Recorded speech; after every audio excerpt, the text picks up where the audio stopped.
Around 30,000 feet, the world below is a tranquil map, greens and blues, silent and serene. The land stretches out in a patchwork of fields and forests, rivers winding like silver threads. It's a view that suggests peace, a world untouched by conflict, where the only movement is the slow drift of clouds and the gentle play of sunlight on the earth. But that calm is about to be shattered. In an instant, the serenity gives way to tension, as dark clouds gather and the air seems to thicken with anticipation. Inside a C-130 Hercules, a team of specialists readies their cargo, not food or medicine, but a colossal instrument of destruction. The rear ramp lowers, the hum of engines echoing through the cavernous hold. Every movement is precise, practiced, a choreography of war.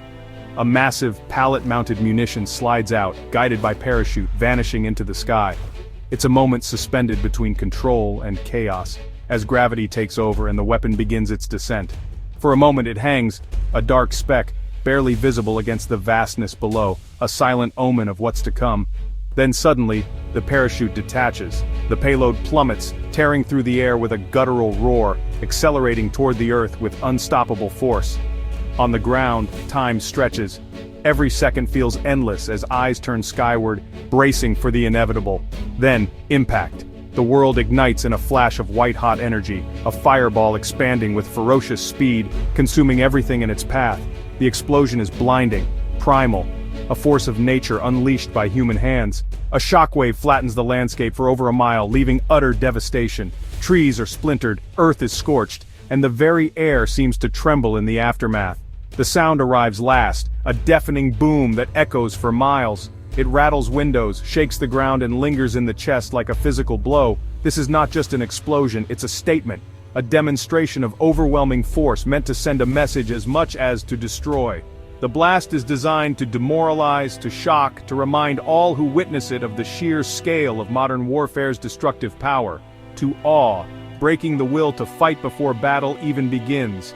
In the aftermath, silence descends, heavy and absolute as the dust settles over a changed world. A vast crater, a column of smoke, a grim monument to unleashed power. The landscape is forever altered, marked by the violence of a single moment. For those who witness it, the spectacle is both mesmerizing and deeply unsettling. It's a reminder of humanity's capacity to create and to destroy on a scale almost beyond comprehension.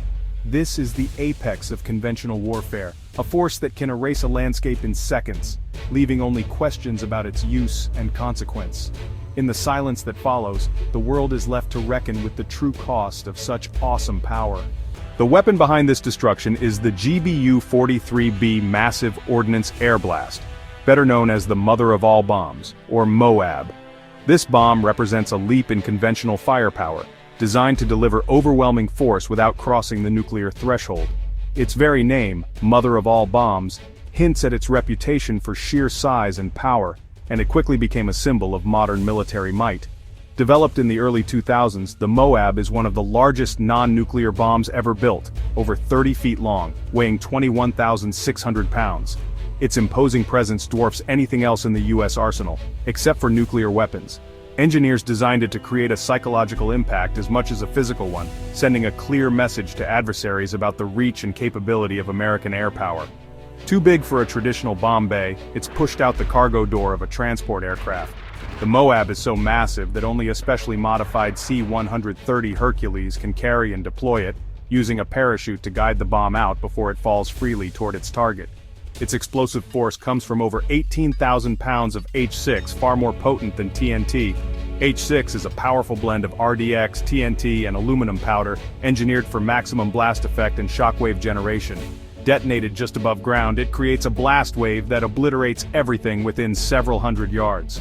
The resulting overpressure can flatten buildings, destroy vehicles, and devastate enemy positions in an instant, making it ideal for clearing fortified areas or cave complexes.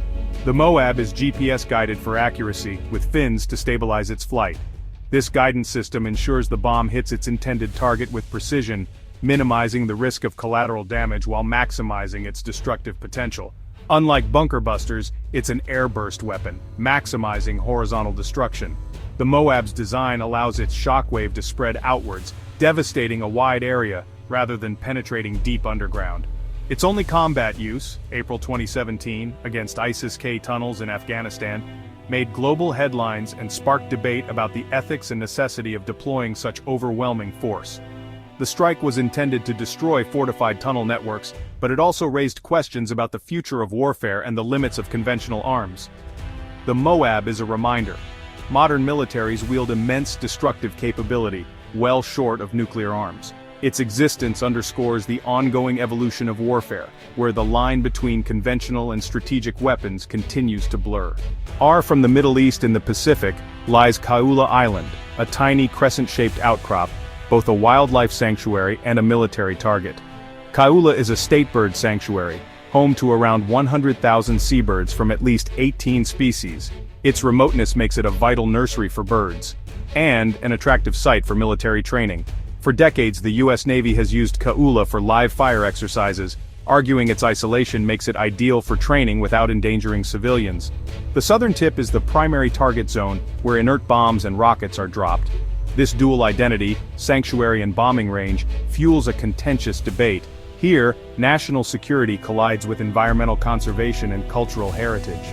The Navy's logic is simple. Kaula's isolation makes it a rare, invaluable training ground. Far from populated areas, it allows for realistic, high-powered exercises with minimal risk to civilians.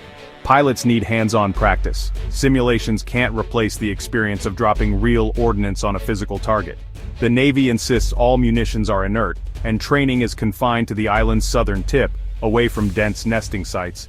Environmental assessments claim the impact is less than significant, arguing birds have adapted to decades of disturbance. For the Navy, readiness is paramount. Effective training is the bedrock of national security. They see Kaula as a necessary trade-off, minimal local impact for maximum military preparedness. In their view, the safety of the nation depends on it.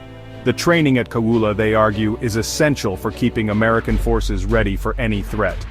Any in Hawaii see Kaula not as a training asset, but as a desecration. Native Hawaiians, environmentalists, and residents argue the island is sacred, a living entity, not a target. They challenge the Navy's claims, pointing to the sanctuary's protected status and the potential harm to 100,000 nesting birds. Recent military missteps like the Red Hill fuel leak have deepened mistrust.